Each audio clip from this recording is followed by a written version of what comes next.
구원의 추수감사절에 구원에 이르는 감사, 그리고 그 다음에 구원에 이르는 회개, 그리고 오늘은 구원에 이르는 믿음, 구원에 관한 시리즈 3탄입니다. 네. 오늘 말씀은 여러분들이 다 또 잘 알고 계시는 말씀이에요. 예수님이 계신 집에 사람이 너무 많아서 들어갈 수 없게 되자 네 사람이 지붕을 뜯어서 중풍병자를 누운 상을 달아내립니다. 주님께서는 그들의 믿음을 보시고 중풍병자의 죄도 사해 주시고 병도 고쳐 주십니다. 그런 말씀이세요. 자, 결론부터 말씀드릴게요. 믿음을 보시고 죄도 사해 주시고 병도 고쳐 주셨어요. 무엇을 보시고요? 믿음을 보시고 동시에 두 가지를 얻는 겁니다. 믿음을 보시고 죄도 사함받고 병도 고침받는 거예요. 뭐 질병이든 경제적인 문제든 우리가 해결할 수 없는 어떤 문제든 전인적 구원이죠. 예수 그리스도를 향한 믿음은 우리로 이 땅의 육신의 문제와 제사함으로 인한 영생의 문제 다 뭐죠? 구원에 이르게 합니다. 왜냐하면 예수 그리스도께서 저와 여러분을 조건 없이 사랑하셨기 때문이에요. 이거를 믿으시면 쉬워요.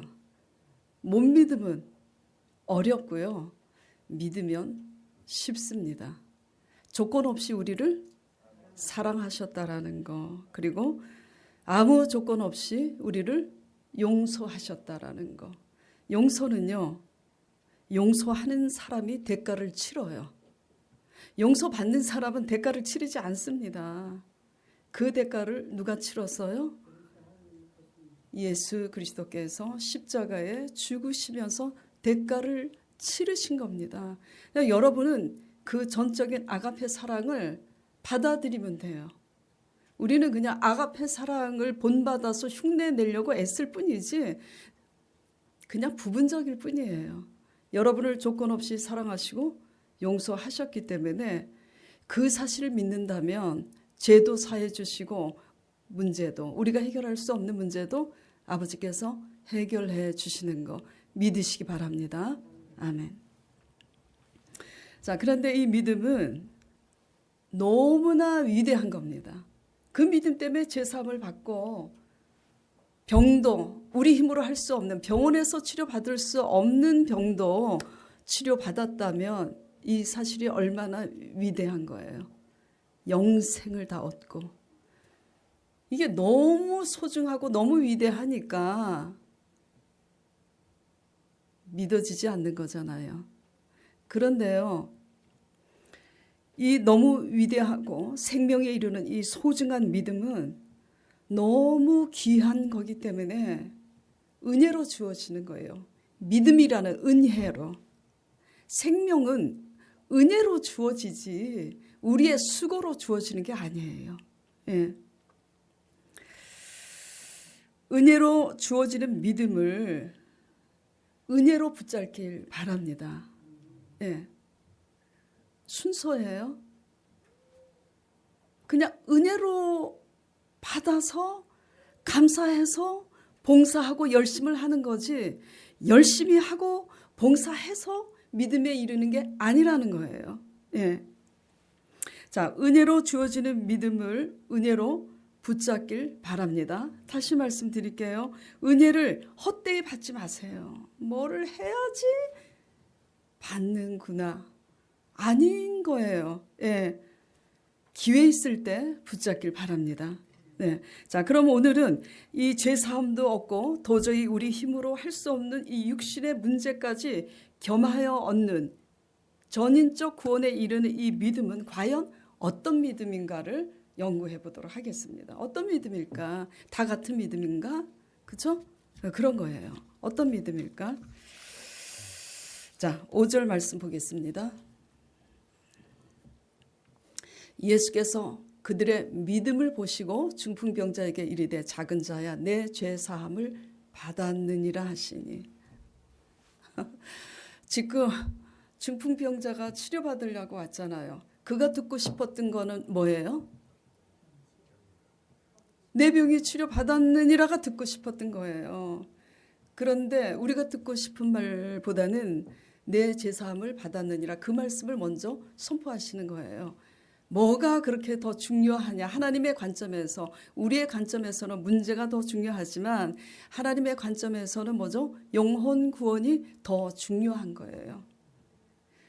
그래서 영혼이 잘 되면, 다시 말해서 영생의 문제가, 영혼 구원의 문제가 해결이 되면 문제는 자동으로 열리는 겁니다. 아멘. 예. 그래서 영혼이 잘된 같이 범사가 잘되고 강건하니라는 이 삼박자의 축복의 말씀을 여의도 순복음교회 당회장 조윤기 목사님이 계속 말씀하시는 거예요.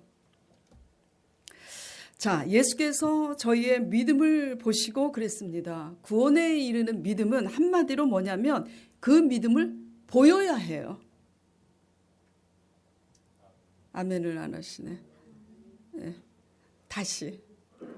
구원에 이르는 믿음은 주님 앞에 어떻게 해야 된다고요? 보여야 해요. 보여야. 사랑한다 그러면서 그 사랑의 증거가 보이지 않으면 무슨 소용이 있습니까? 네. 보여야 돼요. 정말 믿으면 그 믿음이 보여질 수밖에 없어요. 지금 죄송해요. 제가 지금 보지 말아야 될 것을 보게 돼가지고 무서워가지고.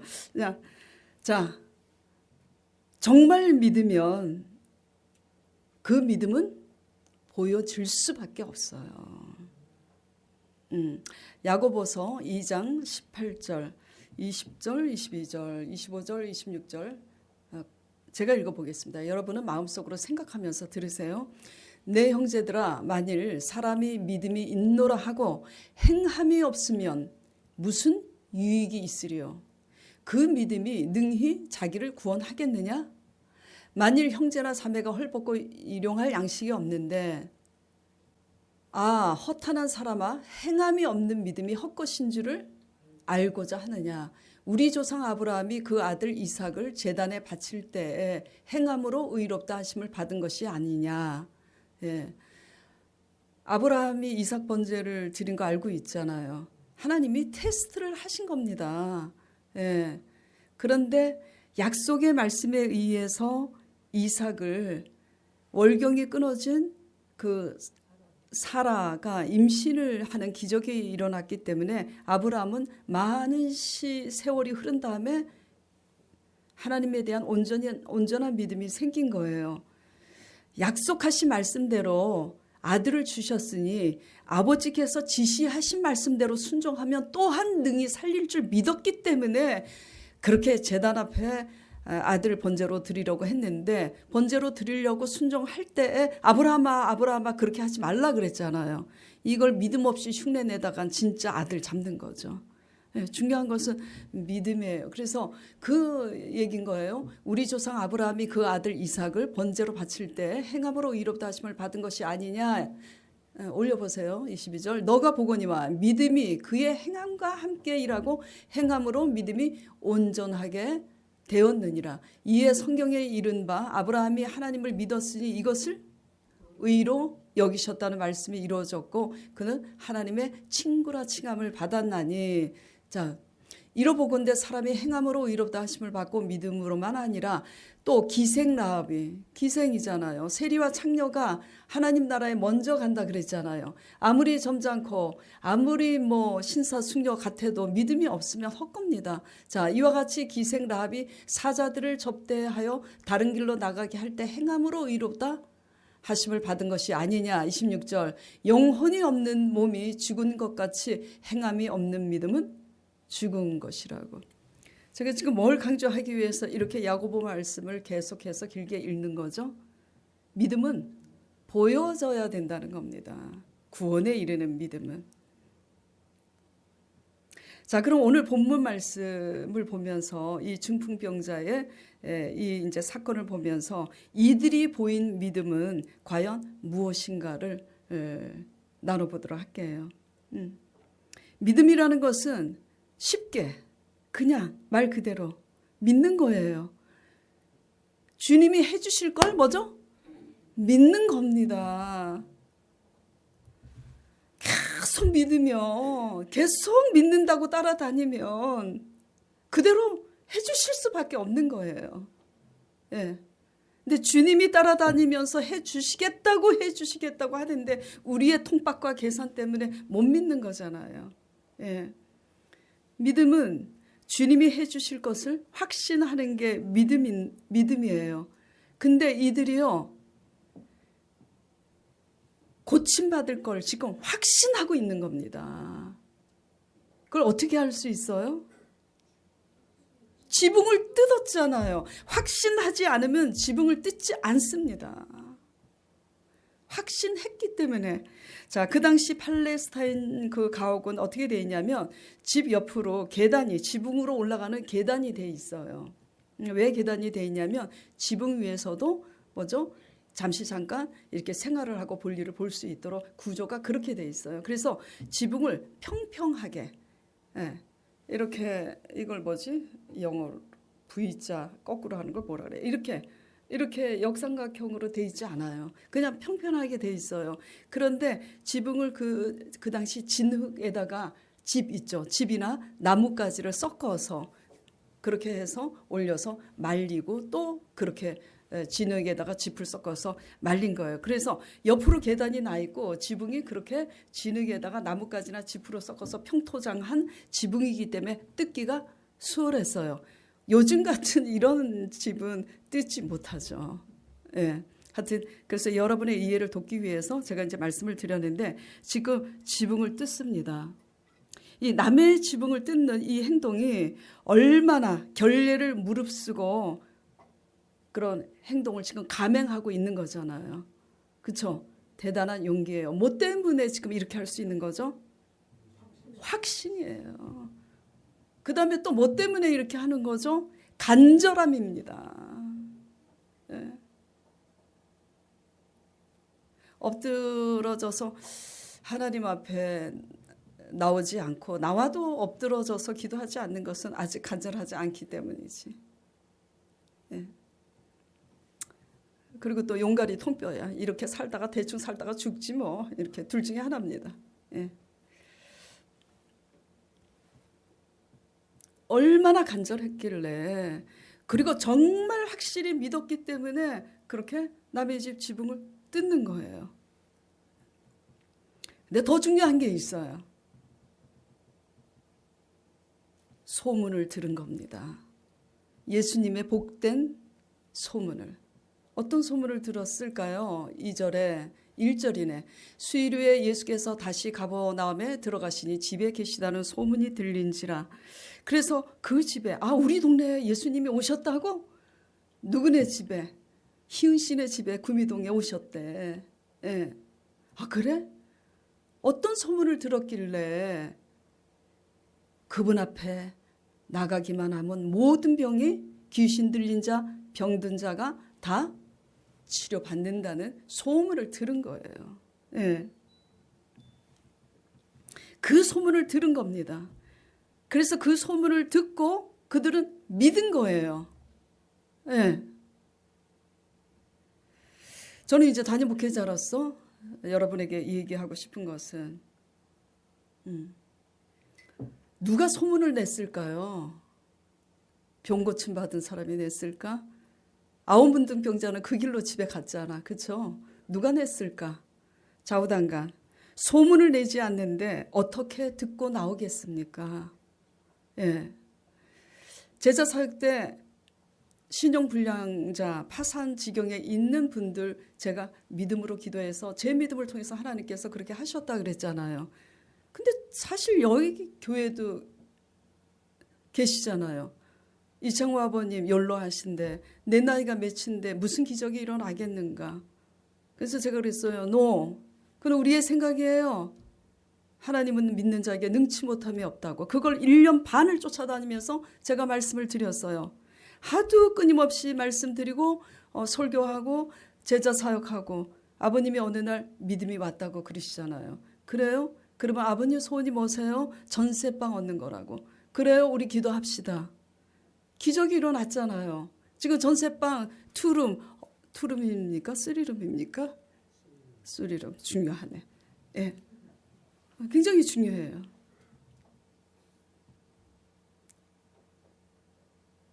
아버님은 미국에서 자녀분들이 지금 잘 살고 계세요. 수급비도 나올 수가 없고요. 전세 대출이 나올 수도 없는 조건에 있어요. 그냥 무조건 믿으면 돼요. 저는 그냥 무조건 믿는 거예요. 무조건은 아니야. 하나님 말씀을 무조건 믿는 거예요. 하나님이 하시겠다는데 왜? 뭔 말이 더 필요해? 그래서 그때 기적이 일어났잖아요. 박근혜 대통령. 예, 깜빵에 들어가기 전에. 무슨 마음이 들었을까? 하나님이 그 마음을 집어넣으신 거지. 자녀들이 잘 살아도 부모를 돕지 않아서 사각지대에 있는 사람들을 위해서, 예, 그 부모들을 위해서도 전세 대출을 풀어서 내라. 일주일을 그 기간을 정한 날이 있었어요. 그때 된 거예요. 근데 그 서류가 너무 까다로워서 진짜 조건이 되는 사람들은 건물주가 그걸 싫어하니까 못 됐어요. 수십 명이 다 신청을 했는데 아버님만 되신 거 알고 계시잖아요.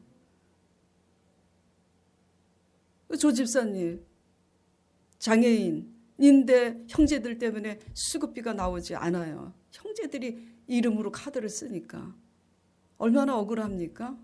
제가 그랬어요. 왜 포기하느냐? 기도하라고.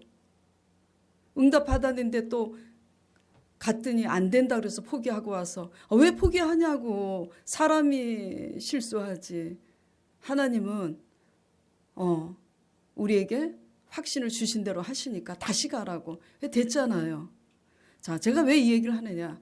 그러면 소문을 내야지. 예, 나와 같이 늙어가면서 지금 월세에 사는 그 동네 노인들을 찾아다니면서 우리 교회에 와보라고. 우리 담임 목사가 이런 믿음이 있어. 사실이에요? 아니에요? 사실입니다. 그냥 하나님이 제게 믿음을 주셨고 제 믿음을 통해서 하나님이 일을 하셔요. 다 얻고 나서 소문을 안 내시잖아. 자, 여기까지만 하고요. 자, 누가 소문을 낸 걸까? 예, 그 소문을 들었기 때문에 중풍병자를 네 사람이 싣고 온 거예요. 예. 여러분은 여기서 복된 소식을 날마다 듣고 계시는 줄 믿습니다. 예. 문제는 뭐냐? 정말 믿고 확신하느냐라는 거죠. 그래요, 안 그래요? 예. 그리고 정말 믿으면 내가 뜯어야 할 지붕이 무엇이냐 이런 겁니다. 예. 제가 어제 초신자 성도님께 전화 통화를 하면서 여쭤봤어요.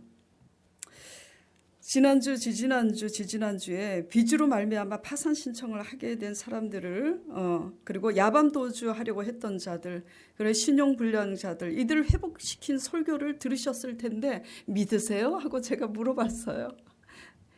여기 앉아 계세요. 그런데 그럼요. 목사님이 그런 분이라는 걸 알죠. 그러시는 거예요. 제가 바라왔던 인지의 대답은 하나님이 그렇게 하신 걸 믿습니다. 그 대답을 원했는데 목사님이 그러신 분이라는 거를 제가 알고 있어요. 그래요. 왜냐하면은 제가 아니라 하나님이 하신 거지만 하나님이 누구의 믿음을 통해서 하셨어요? 제 믿음을 통해서 하신 거예요. 그러나 초신자 분들은 아직 하나님이 안 보여요. 누가 보여요? 저가 보이는 겁니다. 예. 그래서 제가 그분에게 맞춰서 이렇게 얘기를 했어요. 저를 믿는다면 제가 전하는 말씀을 잘 듣고 제가 시키는 대로 해보세요. 제가 그랬어요. 제가 전하는 말씀을 믿음으로 붙잡고 삶을 살아내려고 당신이 수고하는 그 수고의 30분지 1이라도 시간을 내어서 기도하시기 바랍니다. 제가 그렇게 당부드렸어요. 예.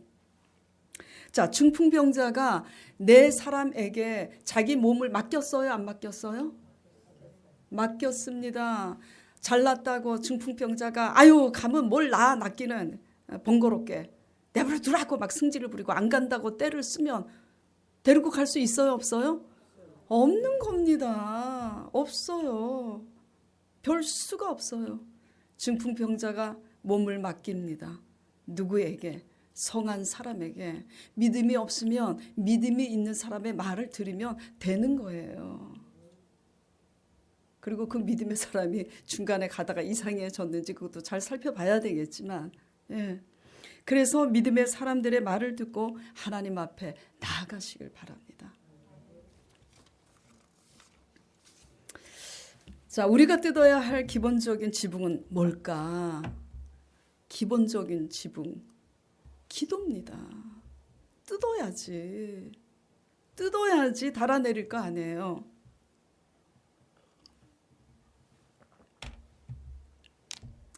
자, 사람이 여잔지 남잔지를 모르겠어요. 아마도 남자인 것 같아요. 자, 한 성인을 누인 그 상을 달아내리기까지 지붕을 얼마나 뜯어야 될까요? 50cm? 아니에요. 적어도 2m는 뜯어야지 돼요. 예.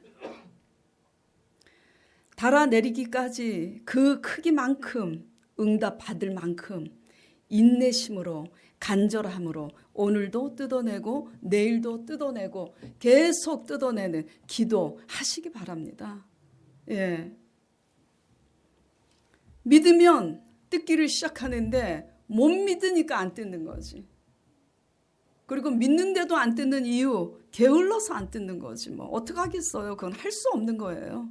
본인이 선택하는 거지. 그리고 우리가 뜯어내야 될 지붕은 뭘까? 선포입니다. 선포. 나 믿는다고. 12절에 보면은 그가 일어나 곧 상을 가지고 모든 사람 앞에서 나가거늘 그들이 다 놀라 하나님께 영광을 돌린다고. 네. 선포입니다. 아홉문둥병자도 놀라서 하나님께 영광을 돌려야 되고 또 믿음이라는 것은 미리 믿으니까 그쵸? 비 내리는데 비 안 오기를 간절히 기도했어. 근데 확신이 왔어. 어떻게 해야 돼요? 우산 안 들고 나가야지 비 그칠 줄 알고요. 그리고 비가 너무 안 와. 우리 밭에 농작물을 심었는데 비가 와야지 돼. 비가 너무 안 와. 간절히 비 내려달라고 기도했는데 마음에 비 오는 확신이 들었어. 그러면 어떻게 나가야지 됩니까? 우산 들고 나가는 거예요.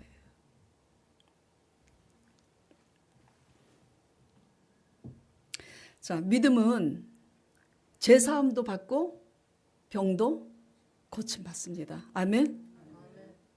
이거는 제 얘기가 아니에요. 하나님 말씀입니다. 예.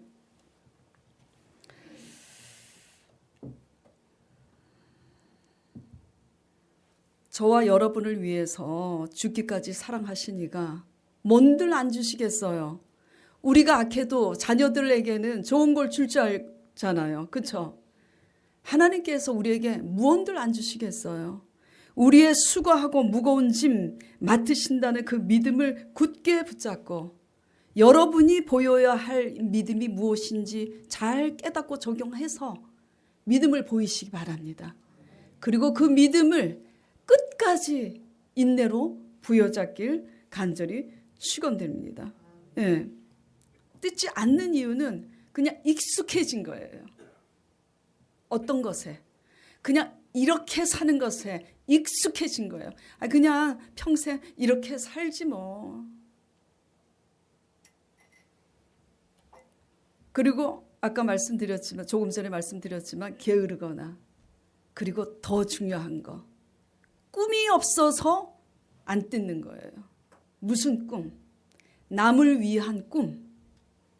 나와 같이 불행을 당하는 사람들에게, 나 같은 중풍병자에게, 나 같은 내 질환으로 반신불수가 된 사람들에게, 나 같은 암 걸린 환자들에게, 나같이 파산 신청에 이른 경제적으로 이렇게 갈 때까지 간 나같이 불행한 자들에게 내가 예수 그리스도의 말씀을 믿음으로 붙잡고 믿음으로 기도했더니 하나님께서 구원을 베푸신 이 구원을 나같이 불행한 사람들에게 내가 전해서 그들도 행복하게 해줘야지라는 꿈이 없기 때문입니다.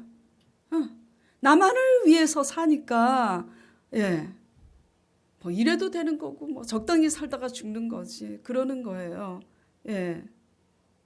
중풍병자가 네 사람의 손에 들려서 왔잖아요. 그 사람은 스스로 올 수가 없어요. 여러분들이 끌고 올 중풍병자가 누구예요? 남을 위한 꿈이 있을 때 우리 자신의 꿈도 이루어진다는 거 명심하셨으면 좋겠어요.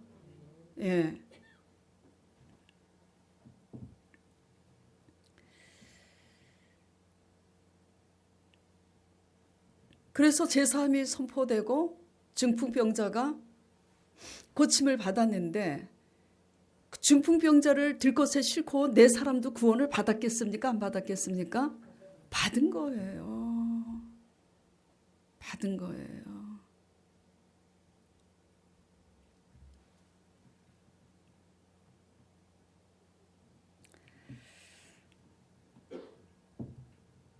자, 그러면은 우리를 이렇게 한번 적용을 해보도록 할게요. 교회를 다닌 지 얼마나 됐을까? 초신자 분들은 말고.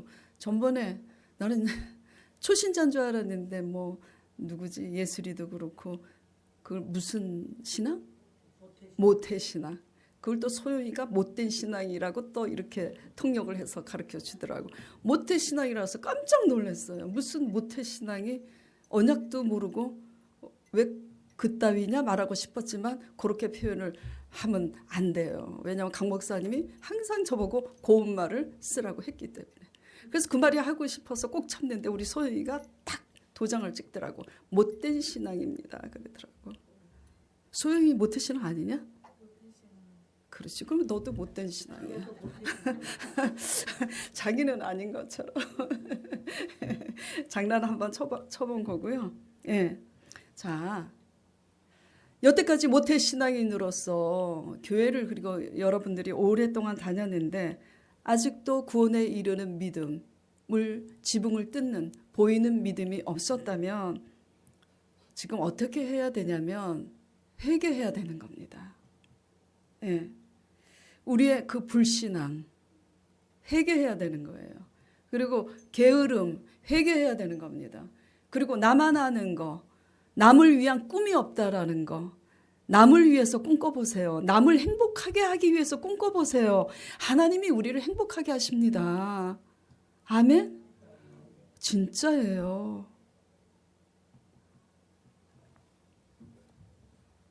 이게 안 되면 우리는 영적인 중풍병자예요. 구원에 이르는 믿음은 그 믿음이 주님 앞에 보여져야 하는데 믿음의 확신도 없고 간절함도 없다면 우리가 보여야 할 믿음의 순서는 우리 잘못된 신앙의 자세와 태도, 이기적인 자세와 잘못된 그런 신앙의 자세와 태도를 회개하는 것부터 보여야 믿음의 출발인 겁니다. 그래야 하나님의 은혜로 믿음이 생기게 된다는 걸 믿으시기 바랍니다. 사도행전 2장 38절 베드로가 이르되 너희가 회개하여 각각 예수 그리스도의 이름으로 세례를 받고 죄사함을 받으라. 그리하면 성령을 선물로 받으리니. 믿음이 또 없으면 내가 원하는 것은 성령이 아닌데 병고침인데. 여자가 시집 한번 잘 가면 팔자가 고쳐진다 그러잖아요. 그렇죠? 부자집 남자. 성령의 선물을 받으리니 성령을 받으면 성령님 안에 뭐가 있어요? 그분이 다 갖고 계시잖아요. 예, 다 갖고 계시는 하나님을 얻기 위해서 뭘 하라고 그러는 겁니까? 회개하라고. 회개.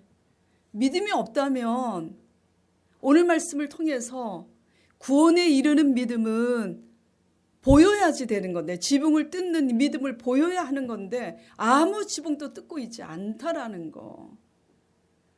아무것도 행하지 않으면서 내 병이 낫기를 기대한다면 그건 아니잖아요. 네. 그래서 보여야 한다라는 거지.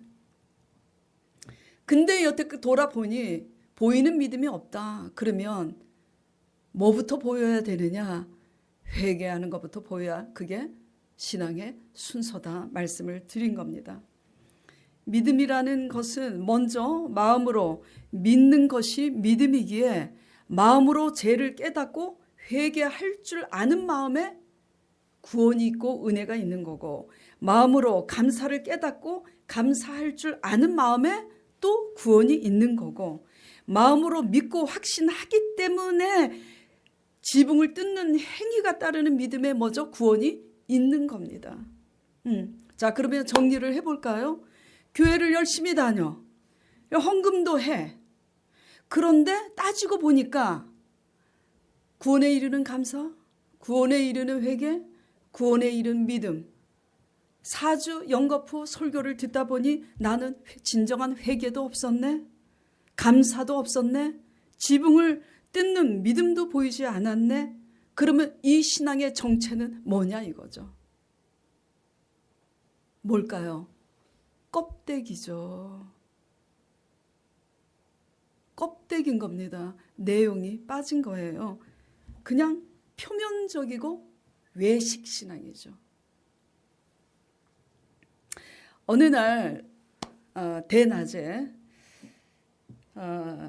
성령님께서 제게 이렇게 말씀하신 적이 있어요. 지지난주 제가 그런 얘기를 했어요. 근데 충분한 이제 설명이 되지 않아서 여러분들이 이해를 못 하셨을 것 같은데, 너가 어떠할지라도 중요한 게 그거예요.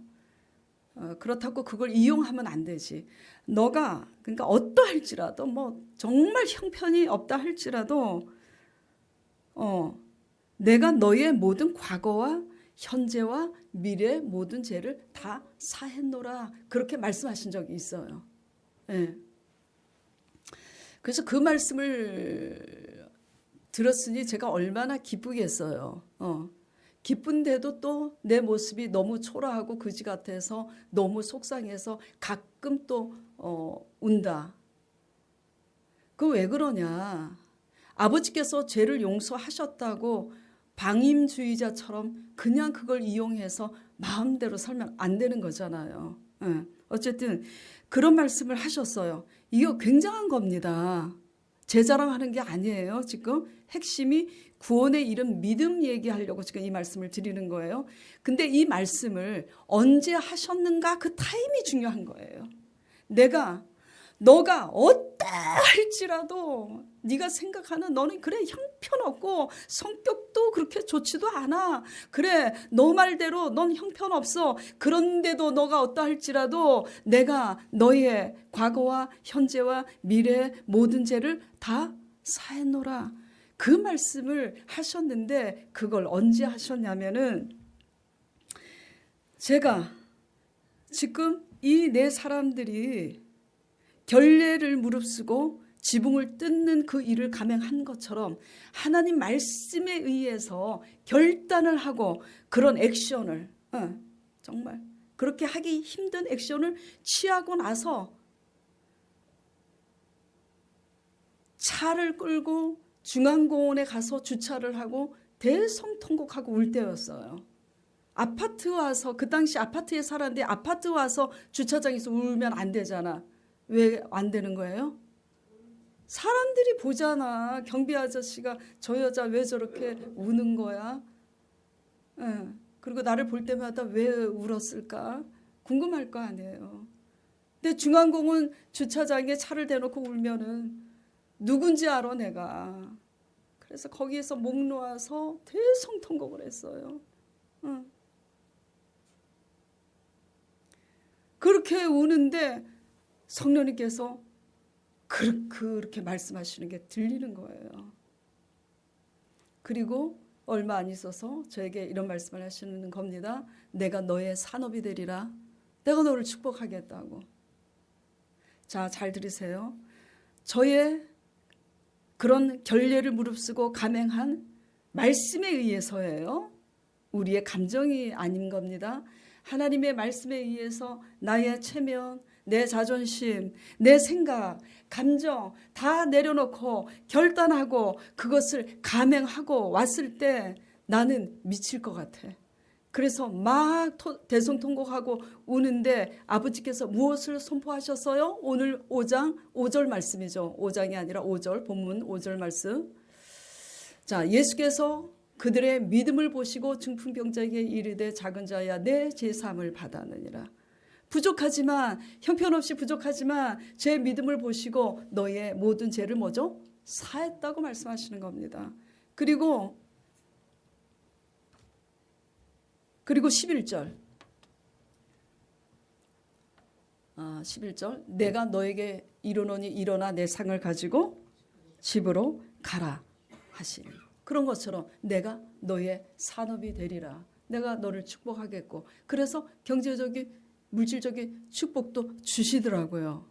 자, 그 믿음을 보시고 죄도 사함받고 병도 고치고 네.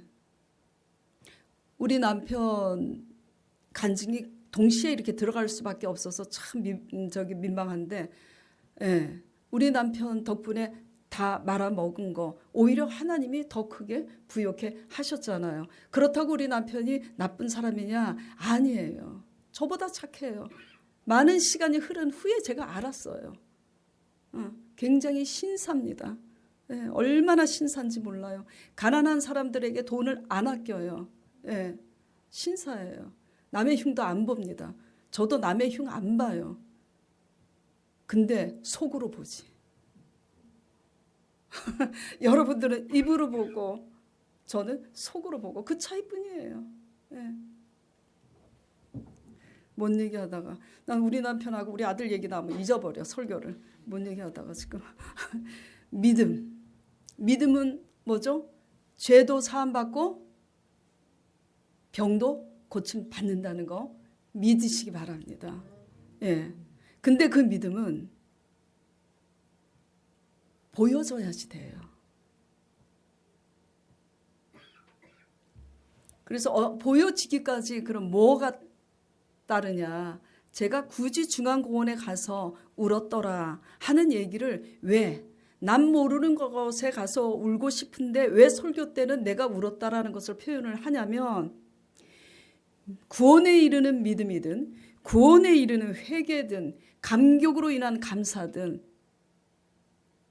공통된 게 있어요. 마음을 깨트리는 거기 때문에 거기에는 반드시 할례, 눈물이 따릅니다.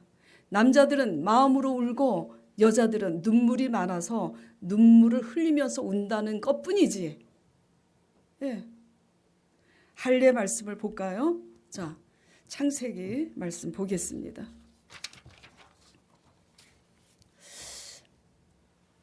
이거 굉장히 중요해요. 잘 들으세요. 하나님이 또 아브라함에게 이르시되 그런즉 너는 내 언약을 지키고 내 후손도 대대로 지키라.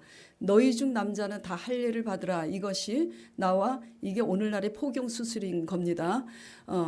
이것이 나와 너희와 너희 후손 사이에 지킬 내 언약이니라. 할례를 받지 아니하는 남자 곧 그 표피를 베지 아니하는 자는 백성 중에서 어떻게 한다고요?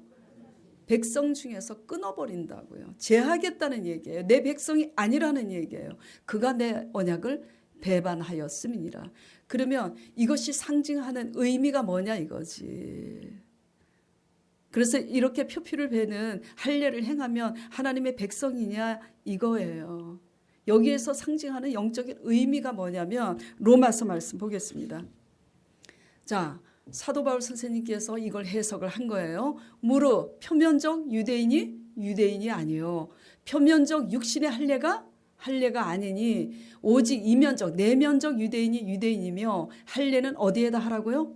마음에 할지니 영에 있고 율법 조문에 있지 아니하니라. 그 칭찬이 사람에게서가 아니라 다만 하나님에게서라. 다 생략하고 쉽게 얘기하면 뭐냐면 할례를 어디다 행하라고요? 마음에다가 행하라니. 근데 우리 마음을 깨트리기까지는 자존심도 상하고 체면도 때로는 버려야 될 때가 있고 내 생각을 뭐죠? 내 계산하는 생각을 버려야 할 때도 있잖아요. 그러면 그게 뭐죠? 죽음인 겁니다. 그거를 세상적으로 표현하면 나를 내려놓는다. 신앙적으로 얘기하면 나를 죽이는 거다. 이런 얘기가 되는 거예요. 하나님의 말씀 안에서 우리의 방법, 우리의 생각 이런 모든 것을 다 깨고 믿음으로 보이기까지는 뭐가 동반된다고요? 할례. 그래서 할례가 무서워서 이걸 안 하려고 하잖아요. 어떤 구원을 사모하세요? 건강해지시길 바라세요? 우리가 나이 들어서 연세가 드셔서 나이 들어서 늙어가서 죽어도 90세 100세가 돼서 하나님 품에 가도 큰 병 없이 내 명을 다하고 죽고 싶잖아요. 그건 복된 겁니다. 그리고 큰 병에 걸렸어도 하나님께서 다시 기회를 주셔서 건강하게 사신다면 다시 제2의 인생을 사는 은총을 누리고 있는 거잖아요. 수명을 다하고 살 수 있는 어떤 구원을 사모하세요? 경제적인 거? 또 우리 아들이 교회를 한 3년 동안 잘 나오다가 사업 핑계가 아니라 사실이었는데 이제 그렇게 되다 보니까 교회를 안 나와. 또 저는 소원이 뭐겠어요? 우리 아들도 교회 나오는 거지. 뭐가 여러분에게 소원입니까? 어떤 구원을 사모하세요? 또 저의 소원은 또 있죠. 교회 부흥이죠. 아이고, 근데 부흥이 되려면 답이 그냥 내가 잘 돼야 돼. 내가. 어떤 구원을 소망하세요? 여러분이 구원을 소망하신다면 말씀 앞에 우리 자신의 마음을 깨는 할례를 두려워하지 마시고 여러분의 믿음을 주님 앞에 보이기 위해 뜯어야 할 지붕을 마음을 깨트리면서 뜯는 저와 여러분 되시길 바랍니다. 잠시 기도드리겠습니다.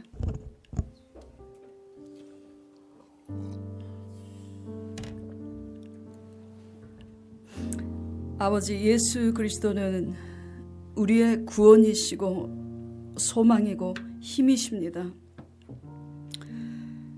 내가 곧 길이요 진리요 생명이라고 하신 그 말씀을 참으로 믿습니다. 아버지의 이 복된 말씀을 우리가 듣고 우리의 모든 생각과 두려움, 감정, 체면 이런 것들을 아버지 내려놓고 구원에 이르는 믿음을 보이기 위해서 오직 말씀을 붙잡고 행동으로 보일 수 있도록 우리의 연약한 믿음 불쌍히 여겨 주시옵시고 온전케 주님 도와주시옵소서. 그리하여 아버지로 인한 제사함과 구원을 체험하여 하나님께는 영광이요 성도들에게는 큰 기쁨과 구원이 있게 하여 주시옵소서. 감사드리며 예수 그리스도 이름으로 기도드리옵나이다. 아멘.